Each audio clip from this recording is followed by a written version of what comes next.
فی الحال حسین نے نماز کا ارادہ کیا ہے. وہ چاہتے ہیں کہ ہم جنگ روک دیں تاکہ وہ نماز ادا کر لیں. پڑھنے دو شمر، پڑھنے دو، بعد نماز کے اس کا کام تمام کر دو. کیا واقعی آپ حسین کو نماز پڑھنے دینا چاہتے ہیں؟ نماز ایک شرعی فریضہ ہے بیٹے، ہم ایک واجب فریضے کی ادائیگی میں ممانعت نہیں کر سکتے. تو پھر آپ جنگ ہار چکے ہیں. کیسے؟ یہ لوگ حسین کو مارنے آئے ہیں کیونکہ یہ لوگ سمجھتے ہیں کہ حسین دین سے خارج ہو چکے ہیں. جب یہ لوگ دیکھیں گے کہ حسین نے نماز پڑھنے کے لیے جنگ روکی ہے تو سمجھ جائیں گے کہ انہیں دھوکہ دیا گیا ہے. کیا پختہ رائے ہے؟ کیا ایسا نہیں ہے شمر؟ جی ہاں، شہزادے کی رائے بہت ظریف اور گہری ہے. بعید نہیں کہ حسین اس کام سے سوئے ہوئے کوفیوں کو بیدار کرنا چاہتے ہوں. تو پھر ہمیں حسین کو نماز پڑھنے نہیں دینے چاہیے، ہے نا؟ کیا عرض کروں، آپ امیر ہیں اور ہم سپاہی. نہیں شمر نہیں، انہیں نماز مت پڑھنے دو.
ابن ذوالجوشن، میں فی الحال پیچھے ہٹنے کے حق میں ہوں.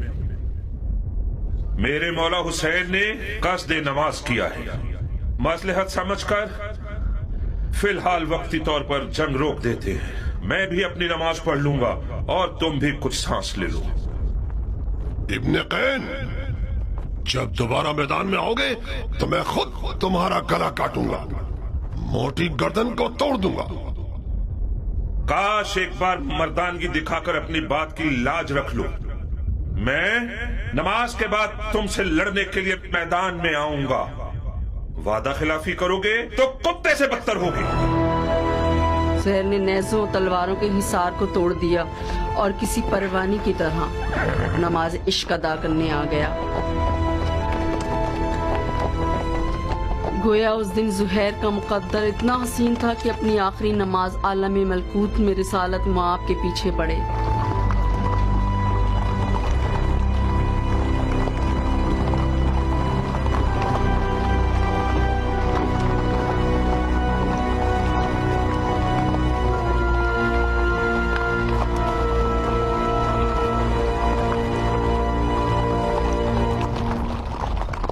شرم کی بات ہے شمر کہ ان کا بیٹا اب تک دندناتا پھر رہا ہے. وہ جنگ نہیں کر رہا، معجزے دکھا رہا ہے.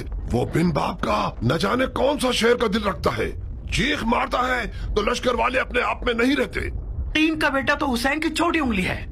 ہاشمی جوانوں کا کیا کرو گے جو حسین کے خطرناک بازو ہیں؟ عباس آ جائے تو کیا کرو گے؟ یقیناً عباس میدان میں آ جائے تو سب کے سب اسے دیکھ کر ہی مر جاؤ گے. کوئی بعید نہیں अब्बास इब्न अली का सामना करने के लिए शेर का जिगर चाहिए। ये एक पर एक की जंग बहुत हो गई, जंग को तमाम करो। मैं कहता हूँ पूरे लश्कर के साथ खैमों पे हमला करके हुसैन के शक को मिटा दो। फिलहाल हुसैन ने नमाज का इरादा किया है। वो चाहते हैं कि हम जंग रोक दें ताकि वो नमाज अदा कर लें। पढ़ने दो शिमर, पढ़ने दो, बाद नमाज के उसका काम तमाम कर दो। क्या वाकई आप हुसैन को नमाज पढ़ने देना चाहते हैं? नमाज एक शरई फरीजा है बेटे, हम एक वाजिब फरीजे की अदायगी में मुमानियत नहीं कर सकते। तो फिर आप जंग हार चुके हैं। कैसे? ये लोग हुसैन को मारने आए हैं, क्योंकि ये लोग समझते हैं कि हुसैन दीन से खारिज हो चुके हैं।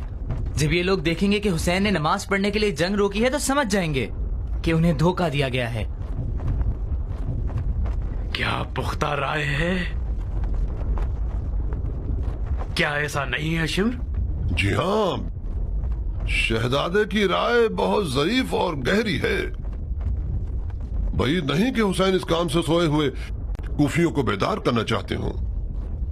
तो फिर हमें हुसैन को नमाज पढ़ने नहीं देने चाहिए, है ना? क्या अर्ज करूं, आप अमीर हैं और हम सिपाही। नहीं शिमर नहीं, उन्हें नमाज मत पढ़ने दो।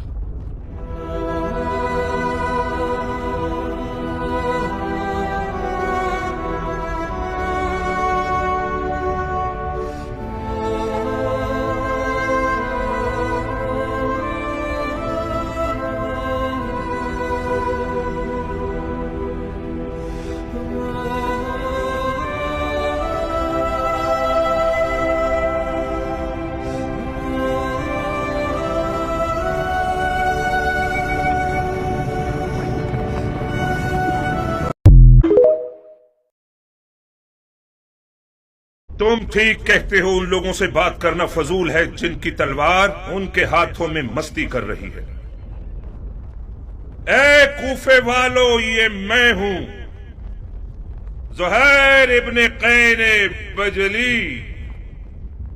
तुम में से ज्यादातर मुझे जानते हो या मेरा चर्चा सुन ही चुके होगे।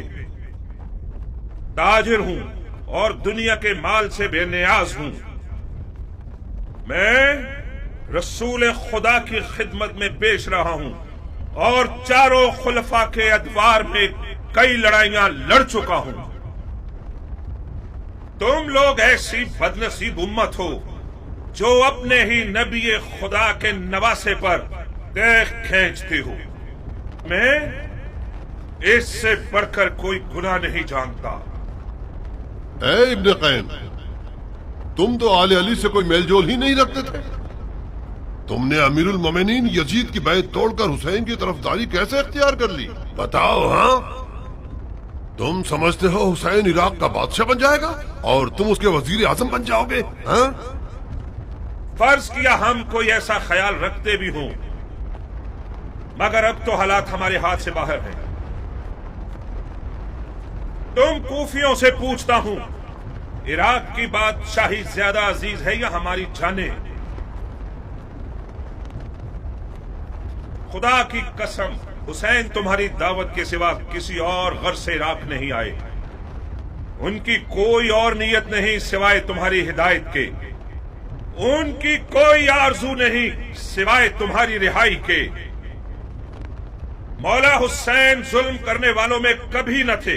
उन पर लगाए गए इल्जामात तोहमत के सिवा कुछ नहीं थे और यजीद की बैत कभी नहीं करेंगे। खामोश, सितमगर तुम हो और वो तुम्हारे बागी इमाम।